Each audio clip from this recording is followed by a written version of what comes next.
right, it's 7 o'clock in Gardner, Kansas. Please rise and join me for the Pledge of Allegiance. Allegiance to the flag of the United States of America and to the republic for which it stands, one nation, under God, indivisible, with liberty and justice for all. All right, good evening, everyone. We're going to start today. We have a proclamation, and I believe we have Viola Patterson, is that correct? With the Daughters of the American Revolution.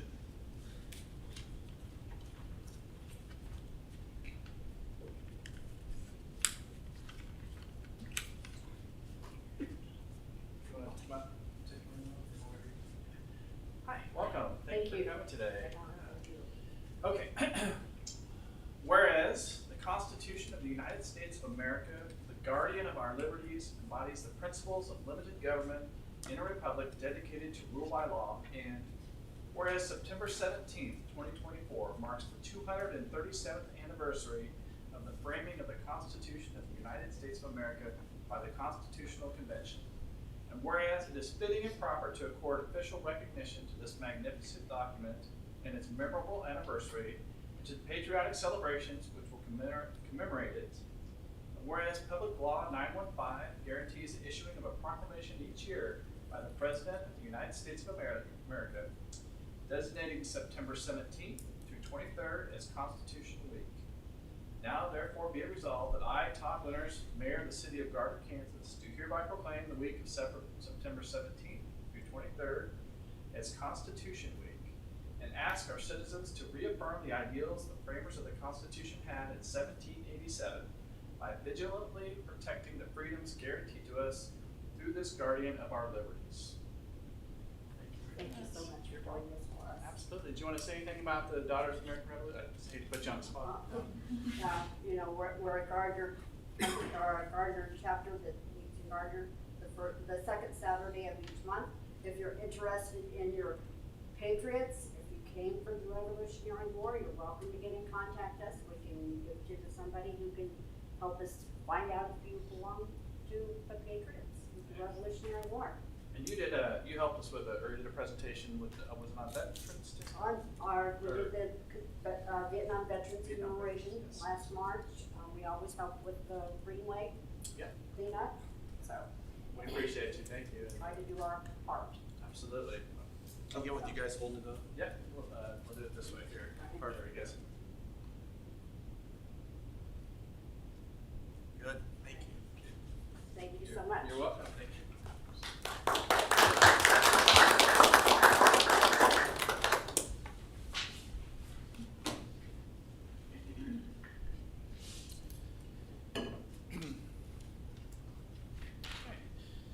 And we'll now go to public comments. Members of the public are welcome to use this time to make comments about city matters or items on this agenda that are not part of a public hearing. If you wish to come forward, please limit your comments to 5 minutes or less. There is a 5-minute time clock on your left. And come forward, state your name and address for the record, and the podium is now open.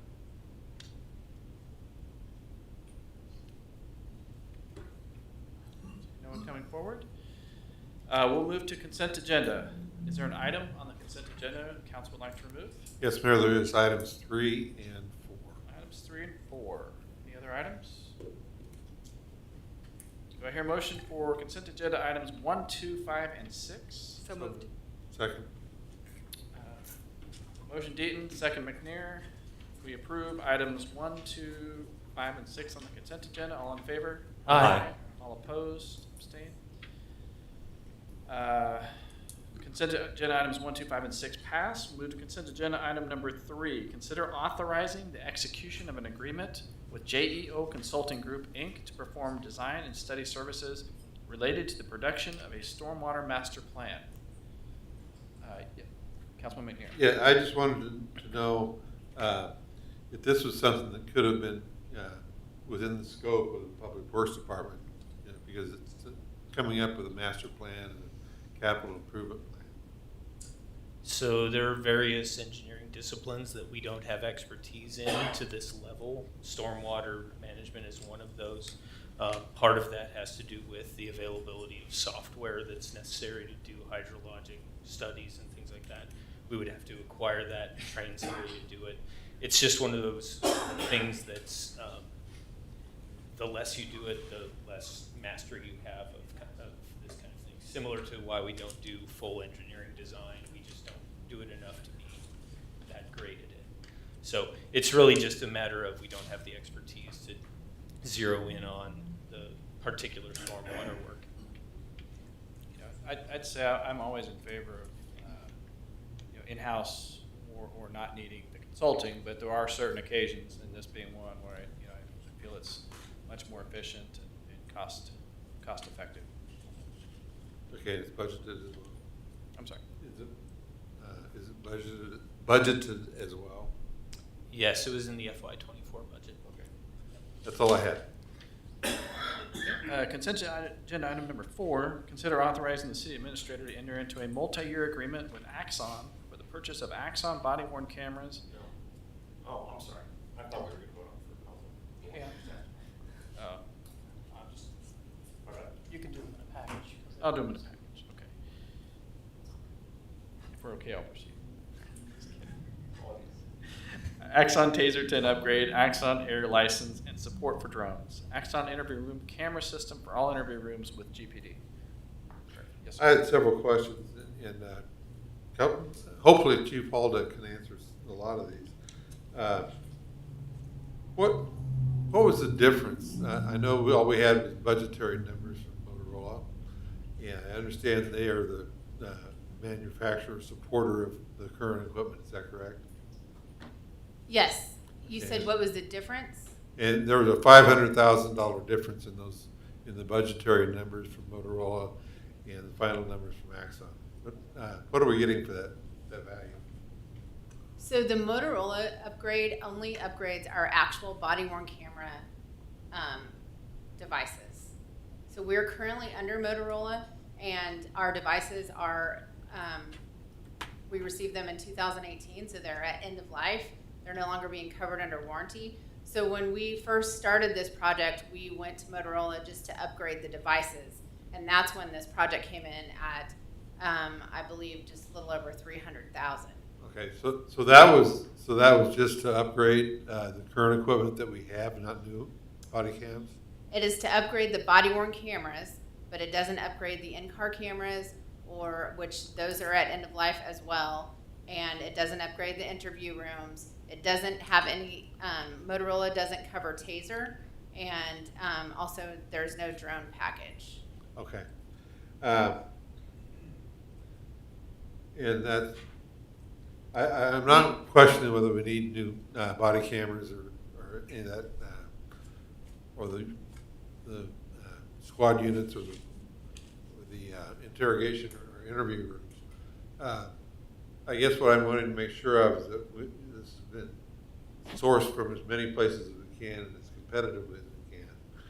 And So Axon is the only, they're a sole source provider on Taser. We're currently in the final, in 25, we'll be in our final year of our Taser contract. And so going into this new Axon contract also renews our Tasers, relieves us of the final year of that contract, gives us Taser 10 instead of the current model Taser that we have. And it will also give us new body-worn camera, in-car camera, interview room, and the drone software. Plus, at the end of the 5-year agreement, it will renew our in-car camera and our body-worn camera to the newer model if there is a newer model. so this $100,000 a year in years 2 through 5, that's just for the support of the system. Is that correct? So the $100,000 in year one, $108,000 pays for the body-worn camera, Taser, and drone, plus the in-car cameras in 13 units and the interview room, and then the following 3 continues those payments. It's a 5-year payment Okay. plan. So is that support payments, or is that just financing the purchase? It's all included. When you say support, do you mean like warranty? Is that what you're? Ongoing technical support and software support? Yes, it's all of that. Okay. It is continued payments, but it also is ongoing training, technical support, and upgrade as when they become available one time in the 5-year cycle. Okay. And then, as I read through this, for 40, equipment for 40 officers, is that correct? Yes. And 12 squad cars? I actually thought it was 13, but It says 13. 13, I stand corrected. What happens when we add more staff, more officers on the street, more cars to the fleet? How does that work for us? we'll have to add systems. Currently, we have 41 sworn positions. Like, I don't have a body worn camera. So we have some wiggle room in there with some of our numbers, but we'll have to add as we add people. Okay. Do we know how much that costs to add additional cost per officer as we go over the 40 or 41? They will honor the contract pricing for the life of the contract. So just divide the total number by 40 and add it to it? Pretty close? Yes. Okay. And then if we add squad cars, same thing? Yes, sir. Okay. How does software upgrades, and I understand Axon is coming out with new camera equipment models in the next year or two. Actually, they plan to have 2 new model releases and new software releases. How does that, does this contract allow us to take advantage of that at no additional cost? Yes, so when there will be 1 upgrade of body worn camera and in-car camera, I believe 1, and we will get the upgraded equipment. And I believe the software pushes out as the upgrades come. I think they do, they have regulated upgrades, and so likely once a year of the software upgrade, unless it's like a pinch point upgrade. Chief, can I jump in for 1 Yes, second? please. So They're here. the body cameras, they upgrade at 2.5 years and again right before 5 years. Okay. So if there's not a new model out of the body worn cameras, I'm sorry. Come on up to the podium. Just because for the people and yeah, Thank you. I'm sorry.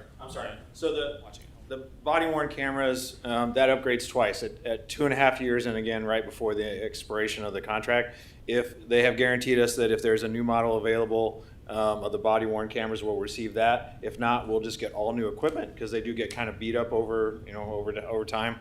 So that's part of that. Besides the all new in-car units right before the end of 5 years as well. Good. It sounds like this is going to give us a significant improvement in safety for the citizens and our officers, and maybe potentially reduce liability for the city. Definitely. Right now, we have the body worn cameras that we have. They frequently go to green screen, which is just blank when we have physical contact with someone, which is, of course, not the best case scenario for us.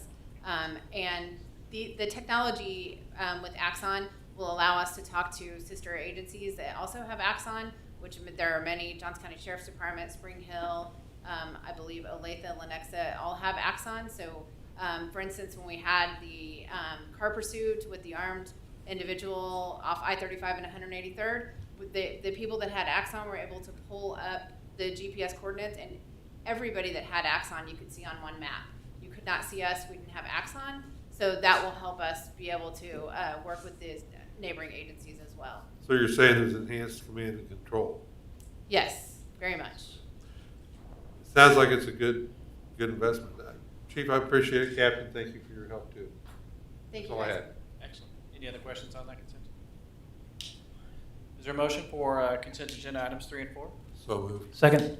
Motion McNear, second Shute. We approve consent agenda items 3 and 4. All in favor? Aye. All opposed?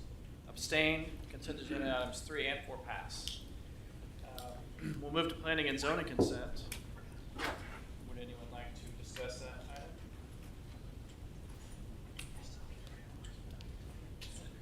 Is there a motion to approve the planning and zoning consent agenda? So moved. Second. Motion Shute, second Deaton. We approve the planning and zoning consent agenda. All in favor? Aye. All opposed? Abstained? Planning and zoning consent passes. We'll move to committee recommendations, our last item of business. Number 1, consider adopting ordinance approving a rezoning from ACP-2 Activity Center Plan General Business District to ACP-2 Activity Center Plan General Business District for potential commercial development of 2.2 acres located at the northeast corner of the intersection of West 188th Street and Vivian Street. Mr. Knopf. Good evening, Mayor, members of the council. Dave Knoppett, Community Development Director. One of these days, I'm going to get staff to write these a little bit differently so you don't get confused by the rezoning. What is actually happening here is we have a revised preliminary development plan under these plan districts. That is the regulatory plan for the site. So the proposal that was brought to us, the original preliminary plan that was approved for this, had 2 lots or 2 different developments on it. It had a bank building and a medical office building. As part of this development proposal, it's coming in as 1 medical office building on 1 lot on the parcel itself. So that's where the change comes in on this. The zoning, the ACP2, is actually staying the same. The regulatory plan document that underlies that is what is changing here tonight. Not much to say about this. This is approximately 2 acres on the northeast corner of 188th and Vivian, as mentioned. Couple things that I wanted to point out about this plan in particular. You might note along 188th Street the lack of street trees and things. That is because of the existence of utilities. We have overhead utility lines for electrical as well as underground lines in that area. So we worked with the applicant to have a landscape plan that incorporates more of the shrubbery, grasses, those kinds of things, so that if there's utility work done, we don't have to worry about trees growing into overhead lines. We don't have to worry about roots getting into the systems there as well. Also, you'll notice on the southeast corner of the development plan, there is a general public area that has been put into place. That again is part of that ACP zoning. In those areas, we look for enhanced pedestrian features and some other element of public enhancement to this. In this case, they proposed kind of a pergola type structure with some bench seating and things like that. So with that, I'm going to just stand here ready for questions. Staff was supportive of this. Planning Commission did hold a public hearing, and they are recommending approval of this revised development plan. I'll also mention the applicant does have representation here tonight if you have questions. Thank you, Dave. If there are any questions from the audience? I don't believe there's anyone left except for the applicant. If you have questions. Council, any questions? We're good. Any concerns with the northern east-west road that on the west side is now just south of the intersection, and then if you have something to the north, then you're going to have another intersection, I assume probably on the southwest corner of it. Now you've got an intersection and another intersection, another intersection. Yeah, we're watching it closely. All those roads, and one of the things about this development is, so those north-south roads that are going into the development, Vivian and that, those are private roads. So essentially that is an internal circulation issue. We try to hold them to similar standards as we would on a public street itself. So when development comes in, for instance, we do have a proposal that's being considered for the next parcel to the west on the other side of Vivian. We want to look at that separation distance and how those things work. So in the development plans themselves, this is reflective of the actual development that's going to occur. What comes in afterwards will have to react to that separation distance. So we'll be looking at those things basically on a site-by-site basis. But I will tell you, when we have private roads like this, we don't hold them exactly to the same standard that we would on a public street, so the separations might be a little bit tighter, but we do try to encourage where you have cross-access availability so that the drives are directly across from each other whenever possible. That's also been a pretty hefty debate with staff in this kind of setting too. I mean, I get it, and we'll see Yeah. what happens, and Yeah. the bird gets the worm. So. Yeah, that's how it works sometimes, yes. No other questions? Do I hear a motion? So moved. Second. Motion McNair, second Deaton. We accept the recommendation of the Planning Commission and approve ordinance number 2811, an ordinance changing the zoning classification or districts of certain lands located in the city of Gardner, Kansas, under the authority granted by Title 17 of the Municipal Code of the City of Gardner, Kansas. City Clerk? Councilmember Ween, Yes. Councilmember Shute, Yes. Councilmember McNair, Yes. Councilmember Baldwin, Yes. Mayor Winters, Yes. Councilmember Dean. Yes. Ordinance number 2811 passes. Welcome to Gardner. Thank you. Thank you so much. All right. Let's move to council updates. City Attorney. Let's change things up a little. Thank you, Mr. Mayor. I don't have anything.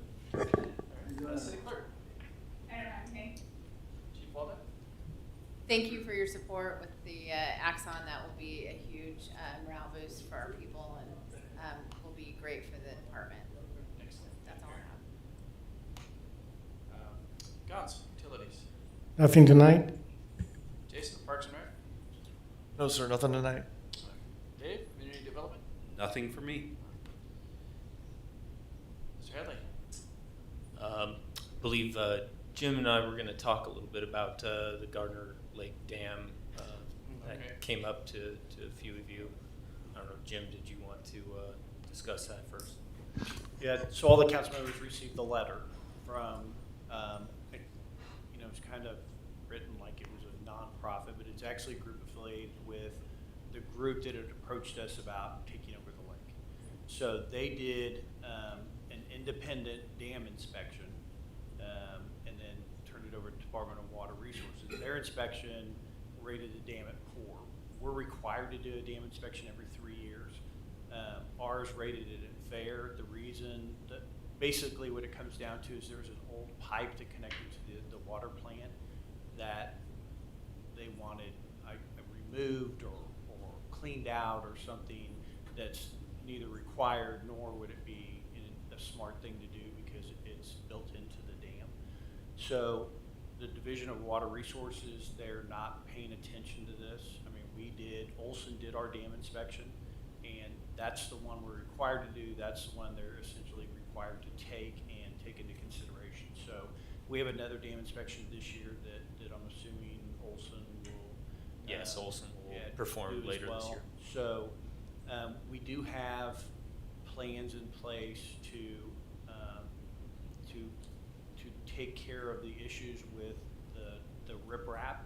So we will run into bedrock when we do the expansion at the wastewater plant. So we are going to take that rock and put it around the dam and use that to take care of some of the issues that exist there.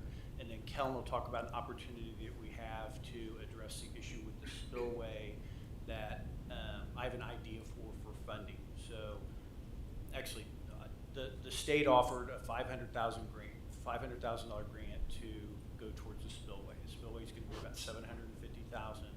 The county will pay for half of what's left, and then we would be responsible for the $125,000 that's left. We own about 1.2 acres at the lake in one plat that we could sell to take care of our portion of the $125,000. We actually had talked about selling that before, but the people that were interested in taking over the lake asked us to delay that because that's an asset that they wanted. But if it's going to go towards the spillway, I would request that we put that on the market, sell it, and use the money that we get from that to go towards the $125,000, get the spillway fixed. Our share was 350 something, and it's down to 125, and I think we can cover that with the land sale because the state's going to donate $500,000 towards it. So, Kellen, you got anything to add? No, that covered it. And I'm looking right at Councilman Baldwin, so what are your Is that thoughts? pipe? That's almost like that $1 thing you were talking about. So, as long as we can get the Lake Association to agree to take ownership of it as soon as we're done with the spillway, I'm good. If we sell that land and it's a net zero to our citizens essentially, and then it's not our problem ever again, no problem. Okay. I did have one additional question. So maybe to Mark's point, I completely agree with that, but it was brought up when we talked about this the last time that there were dock fees and everything, and I know it's opinions. Are people up to date with that? Or do we know? Do you know how many? The majority are up to date. Okay. The fees are so low that it's hard not to. Yeah. 90% not Yeah, I guess I just felt like, However, the council could change dock fees to help offset costs if necessary. Yeah. Yeah, I'm not opposed to it. The kicker there is then, not everybody has a dock. Yep. So now you're hitting each person individually differently than if you did landowners, and obviously some people own multiple parcels, so you have that issue, which is why I just wanted the Lake Association to work as a group and they could figure out their own problem, right? Yep. But it is an option. That's where if we get this taken care of, I don't want to ever see it again. Okay. I would add, I guess, the State Conservation Commission is who actually authorized the 500,000. They've asked for some answers back in the next few weeks. Then they would send us a essentially grant acceptance agreement. So we have a little bit of time between now and then when that grant acceptance agreement will come back to kind of work out final details, or decide to take it or give it back.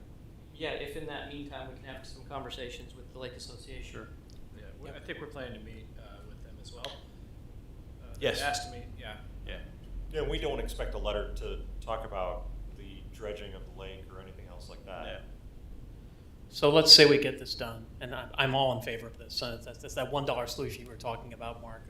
It fits to a T. So assuming that this goes through and we get the grant acceptance form from the, or we deliver the grant acceptance for the state, when can we start construction on that spillway, reconstruction of that spillway? Are we talking about like next year then, next summer? It's FY25 money. Yeah. We would still need to get the county's portion approved. They'll have to take that to the Board of County Commissioners. Which I don't think is They've gonna said be an issue. it's been on their books for the last, I think, well, as long as I've been here. Yeah. So I don't anticipate a problem there, but it would be next year's money. Okay, that's fine. That's fine. Then we get it done, and they get the dock fees. They can deal with the Well, dredging just and the next the time that and the there's and the dam and spillway, everything or they else. want to dredge or anything else, hey, it's Yep, not ours. exactly. We don't care anymore. All right. Councilman McNear, I know you had we talked a little bit about it. Did you have any other questions on That answered it. The only thing I wanted to know is, if we could bring this back up, if we could just review the purchase agreement in both sets of inspections in one document, that would be great. Are you talking the dam inspections? Yes. Yeah. Just side-by-side type comparison, what they found, what our Okay. Yeah, we can do that analysis and provide it in a Friday memo. That's great. Excellent, thank you. Yep, And I'm thank you. sure everybody already knew this, but when I say we deed it to them, I do anticipate a provision in there for water rights for the golf course. Yes. Yes. Right. Okay. Yeah. Thank you. All right. Kellen, do you have anything else? Nothing else. Okay. Jim, did you have anything else? Nope. No. All right. Councilman Shute. Yeah. Just wanted to mention Gardner Grange completed their was it 4th year now of the farmers market, and it was a rousing success. And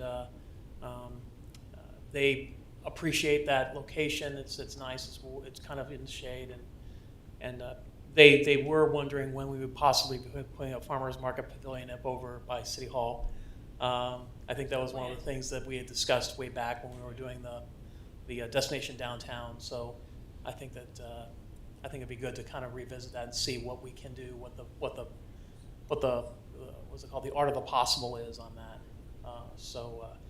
It's just because of the fact you got very limited parking in that area for vendors, as well as obviously that the gravel doesn't help much for folks who are mobility impaired, especially those in wheelchairs. So that was what their concern was. But all in all, it was a great series this year, and it really does bring a bit of the farm to the city. So that was nice. The other thing was I wanted to thank the Gardner Police Department for their response on a couple of pretty hairy calls last week. We've been watching that, and I know that with more people comes greater exposure to things like that. So just wanted to kind of give you a shout out and let you know that a lot of people appreciate your effort out there, especially in the community. And there's no coincidence that we're the sixth safest city in the state. And we've been up there every year that I've been on the council. So thanks again. Appreciate it. Thank you. I will pass that along. Absolutely. That's all I had. Councilman McNeary? Yeah, I want to echo what Steve, Councilman Shute, said his appreciation. Chief Waldock, thank you for preparing and answering a couple of questions. And I say that you, Colin, I appreciate the work and the diligence of trying to help clarify a couple of things. That's all. Thank you. Councilman Wade? Nothing for me tonight. Vice President? Nothing tonight, thank you. Nothing. And I just want to thank also the police department again for your work with the crosswalk safety. I've seen some extra attention to that. And just driving home tonight, I saw my daughter flying through on a moped right in front of me. So we're going to have a discussion tonight. So I appreciate evidently she feels very safe with your crosswalk. Working down. You can use those flyers that they've made at home. Yeah, yeah. Yeah. We'll have a talk. Should we get her a go-kart or a golf cart? A golf cart. There. Let's not talk about golf carts, all right? So thank you for that. I will pass that along. We do intend to do more crosswalk safety, especially as we work towards destination downtown and expect more pedestrian traffic. We're just trying to raise awareness, so we intend to do a little bit more work. Yes. So we received a letter today or an email from Gardner Animal Hospital saying that they are not going to bid or renew the contract. So we are going to be without a animal control shelter on January 1st. So we're exploring all options, but we have no options in town left. So I met with a group that's out of Ottawa that does this type of thing, that is looking to add a city in Johnson County, but they need I can't even think of the name of the organization. Do you remember? It's Yeah, pause. Yeah. Yeah, Prairie Paws. Yes, so, but they need a building 10,000 square feet or larger, and the city would give them access to that for nothing. And then you pay on a per citizen basis for the animal control services, but we honestly don't have anything available right now.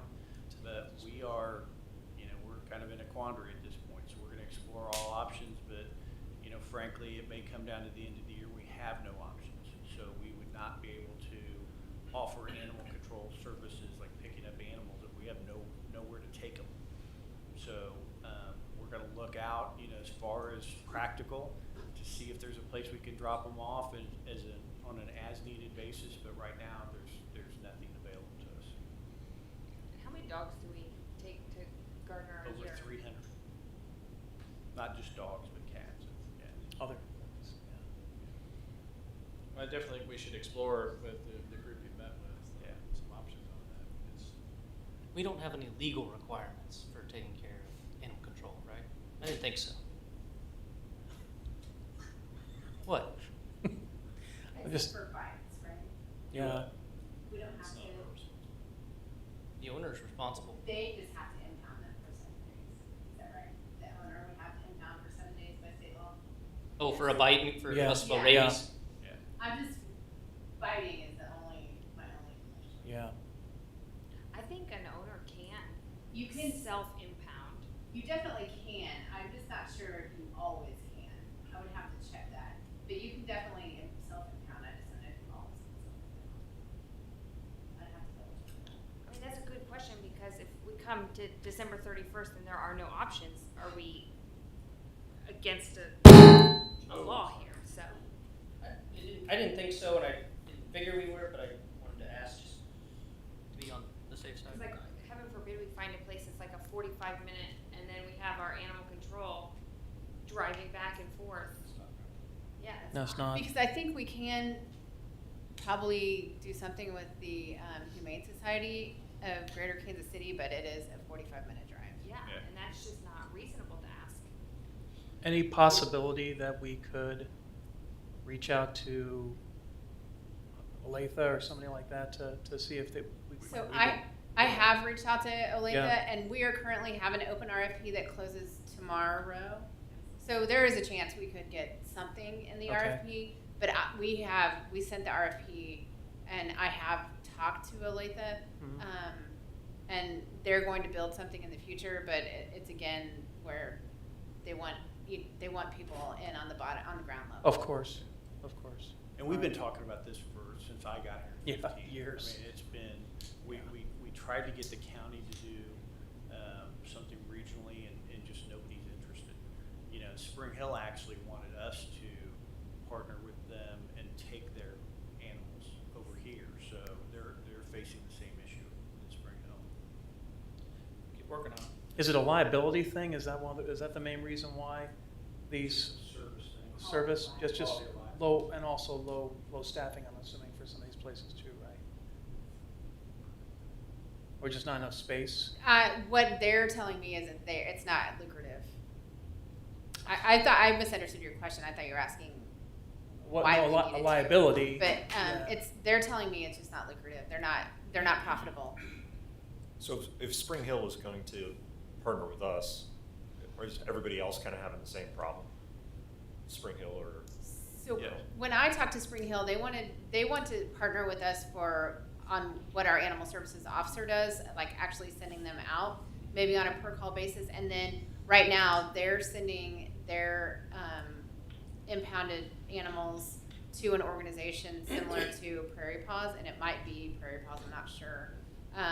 And they're driving a distance, and so they don't have a great solution for that. But they don't pick up the number of dogs that we do, and I don't think, like right now, we'll pick up a stray and we'll go chase down an unconfined stray. Mhm. A lot of jurisdictions don't do that. I don't want to quote what Spring Hill does, but I don't think that they pick up they have the same requirements or they have more restrictive in what they pick up. Chief So- Walnut, what do we do with non-pet type animals, such as maybe fox or something like that? When animal control is called for, let's say, a fox in the area, how do we respond? Well, if it's injured, we'll work with Operation Wildlife. If it's not injured, we don't remove animals from their habitat. Yeah, I've got foxes 2 doors down with kids that came out and they run across the yard all the time. Mm-hmm. Can't remove them because it's wildlife, and then Yep. most wildlife places that you call even won't do it. We got backyard chickens. We have a fox nest, right? Fox den. A fox den right there. Yeah. Fox den. So Dinner. obviously, this is going to put an onus on owners trying to be more responsible. Yep. But right now, they have a place to go to get their animal if they lose it, right? If they're just running amok, right? Hopefully, people are nice and say, hey, you have a collar on and tag, and I'll get you your dog back. Right? What is the legal recourse for a homeowner if an animal enters their premises? You can protect yourself and your property. Can you be a little bit more specific? Well, I'm just curious. You cannot, I don't think it would be reasonable to kill a dog that comes on your property. Right. I wouldn't try to kill a dog immediately, but well, it depends on what it does and if it's feral, right? You know. But are we allowed to, let's say, you impound it in your garage and give it some food and water while you're waiting to find the owner, right? You're technically holding somebody's personal property. Is that okay? Your intent isn't to keep that dog forever. Right. So it lies with the intent. Okay. Theft would be the intent to permanently deprive, and so if that's not your intent, I think that if it comes to this, we would do maybe try to partner with someone and do a campaign to make sure everybody's microchipped, and then we would make sure that we have the microchip one so we can reunite dogs quickly. Microchips are the best way to reunite them, and then you don't have to impound them waiting for the owner and things like that. And we could even try to maybe figure out some short-term things. I don't know, but we would do a lot of public service campaigns, a lot of community education, and really push microchips and try to partner with someone to make sure that everybody has access to a microchip one way or the other. Can we start looking into that now so Yeah. that we don't get to January and then have to start doing that? Absolutely. As soon as we figure out if anybody's going to bid it tomorrow on what, then we will start coming up with solutions. Yeah, I think starting tomorrow would be a really good idea to assume that we're not going to have an animal control location in the city of Gardner come January 1st, and we need to start getting that word out, maybe through the utility bills or something like that, so that people will get some advance notice. That's a great idea. Will that change any of the job requirements for our ACO? Well, our ACO right now is, she spends 50% of her time codes, 50% ACO. And honestly, I would ask for another one of those people next year. So maybe if we have less animal control duties, then maybe we don't have to do that, but. Yeah. Okay. Not to mention the sunk cost of having to pay a facility. Right. Yeah. All right, anything else? Do I hear a motion to adjourn? So moved. Second. We're in two. Second, Two Dean. people. I heard. All in favor? Aye. All opposed?